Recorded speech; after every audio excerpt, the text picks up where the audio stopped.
Bonjour à tous, bonjour à toutes, bonjour sur toi qui m'écoutes et bienvenue sur Métanoïa, le podcast qui t'aide à changer de pensée pour changer de vie.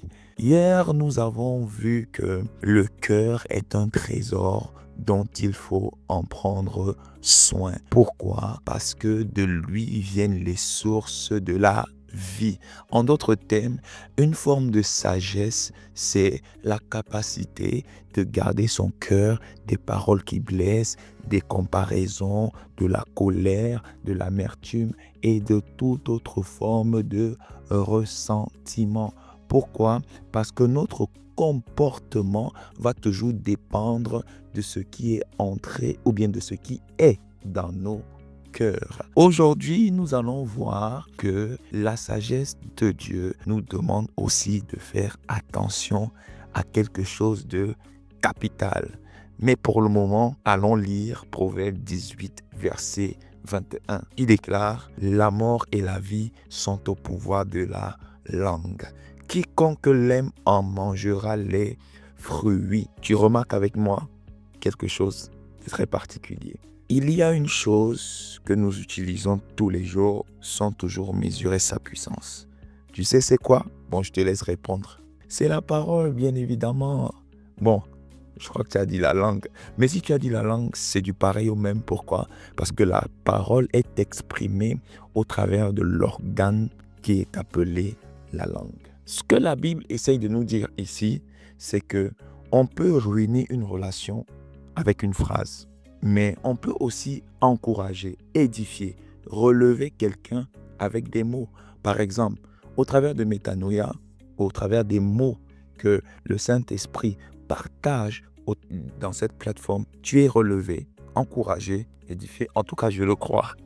Mais au travers de la parole, on peut aussi enfermer, emprisonner des personnes ou soi-même, on peut aussi se frayer un chemin. Et la Bible est très claire. La parole n'est jamais neutre. Proverbe 18, verset 21 dit que la mort et la vie sont au pouvoir de la langue. La mort et la vie ne sont pas au pouvoir de notre passé. La mort et la vie ne sont pas au pouvoir de notre environnement. La mort et la vie ne sont pas au pouvoir de nos parents. La mort et la vie ne sont pas au pouvoir de nos diplômes. La mort et la vie ne sont pas au pouvoir de nos compétences. La mort et la vie ne sont pas au pouvoir de nos pasteurs. La mort et la vie sont au pouvoir de notre langue. Dans l'hébreu, le mot utilisé pour parole n'est pas simplement un son. Il est lié à l'idée d'une direction, une idée de déclenchement, de mise en mouvement. Autrement dit, ce que tu dis déclenche quelque chose.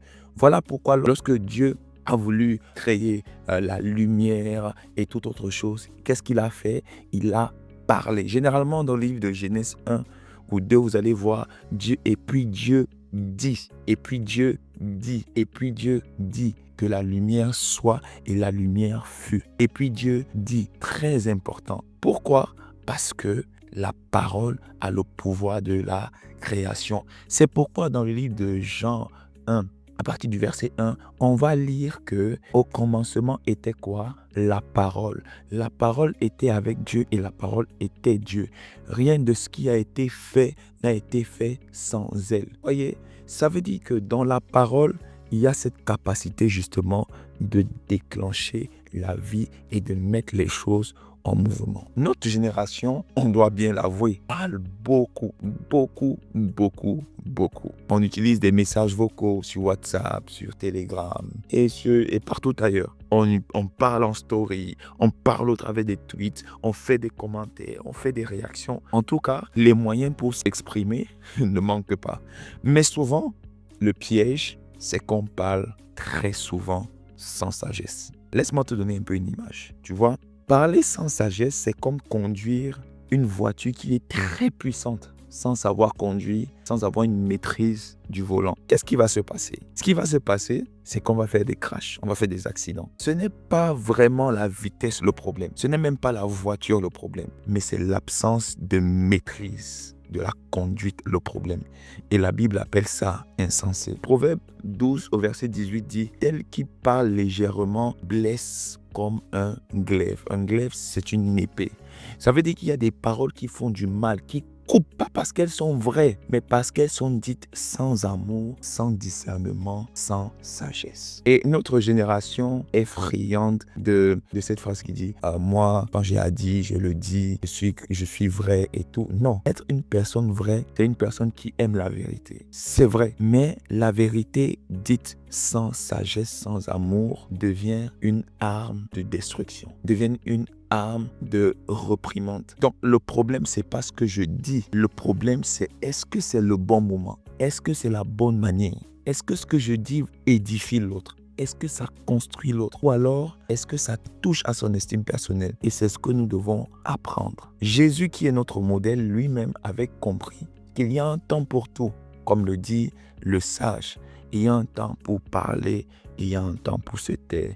Et c'est d'ailleurs pourquoi devant Pilate, il s'est tué, devant souvent ses accusateurs, il s'est tué, et devant la provocation, il s'est tué. Pourquoi? Parce que le silence, parfois, est plus sage que tout un discours. Et la Bible dit que celui qui se tait peut paraître sage. À l'inverse, Proverbe 15 au verset 1 nous dit « Une réponse douce calme la fureur ». Une réponse douce, pas une réponse faible, mais une réponse maîtrisée. Prenons un exemple, un message qui t'énerve, une critique qu'on t'a fait de manière publique, un commentaire que tu trouves injuste ou déplacé. Tu vois, généralement, de manière mécanique ou humaine, par réflexe, tout en toi veut répondre immédiatement. Mais la sagesse va te demander de respirer, de réfléchir et de bien choisir tes mots. Pourquoi? Parce que la Bible nous dit que celui qui parle beaucoup fait étalage de sa stupidité, fait étalage de sa folie. Donc, ce n'est pas tant toujours comme ce qu'on dit avec ferveur, avec zèle, voilà, qui fait de nous des personnes raisonnables, intelligentes. Et voici une vérité d'ailleurs que beaucoup d'entre nous découvrent trop tard. C'est que on vit aujourd'hui les conséquences de certaines paroles qu'on a prononcées hier. On a fait des promesses, parfois à la légère. Je vais être là pour toi, je vais faire ceci pour toi.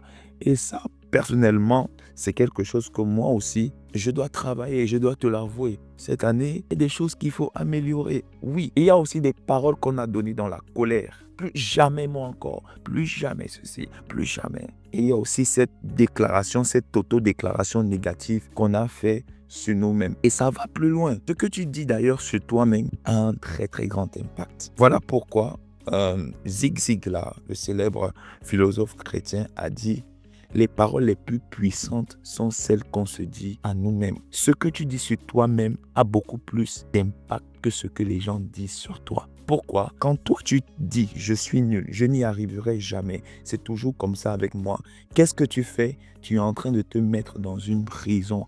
Pourquoi? La mort et la vie sont au pouvoir de la langue et celui qui l'aime en mangera les fruits. Ça veut dire qu'il y a toujours des fruits, ça veut dire des résultats, des conséquences à ce que tu dis. Donc si tu dis « je suis nul », quel est le fruit? C'est que tu seras nul. Mais parce que tu es connecté aujourd'hui, tu as compris que si tu veux voir de bons fruits sur ton année, tu dois apprendre à dire de bonnes choses sur ta vie et de bonnes choses aussi sur la vie des autres. Donc, tu comprends avec moi aujourd'hui que la sagesse, ce n'est pas parler plus, ce n'est pas parler fort, ce n'est même pas toujours avoir raison. La sagesse, c'est savoir discerner quand parler et quand se taire. Et en ce début d'année, prends un moment avec moi et pose-toi ces questions. Est-ce que mes paroles donnent la vie ou fatiguent? Quand je parle avec les gens, est-ce que je leur communique la vie? Est-ce que à la fin de notre discussion, de notre échange, ils sont regaillardis,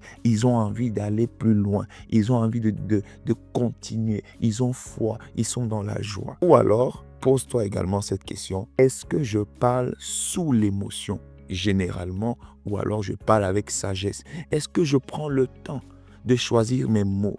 Est-ce que je prends le temps de respirer avant de réagir par rapport à une circonstance? Et troisième question, demande-toi, quelle parole dois-je arrêter de prononcer sur moi-même? Et tu le sais, tu dois arrêter de dire que tu es nul. Tu dois arrêter de dire que tu n'y arriveras jamais.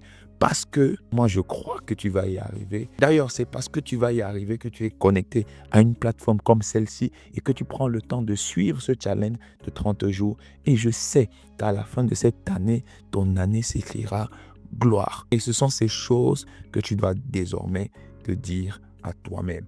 Et s'il y a bien une seule chose que tu dois retenir aujourd'hui, c'est que la sagesse ne se voit pas seulement dans ce que tu fais, mais dans ce que tu dis. Celui qui maîtrise sa langue oriente sa vie. J'espère que ce podcast t'a béni. Si c'est le cas, n'hésite pas à le commenter, à le partager, afin que plusieurs personnes soient également bénies. Quant à moi, on se donne rendez-vous demain pour une nouvelle capsule. C'était Kevin pour Métanoïa, le podcast qui t'aide à changer de pensée pour changer de vie. Peace.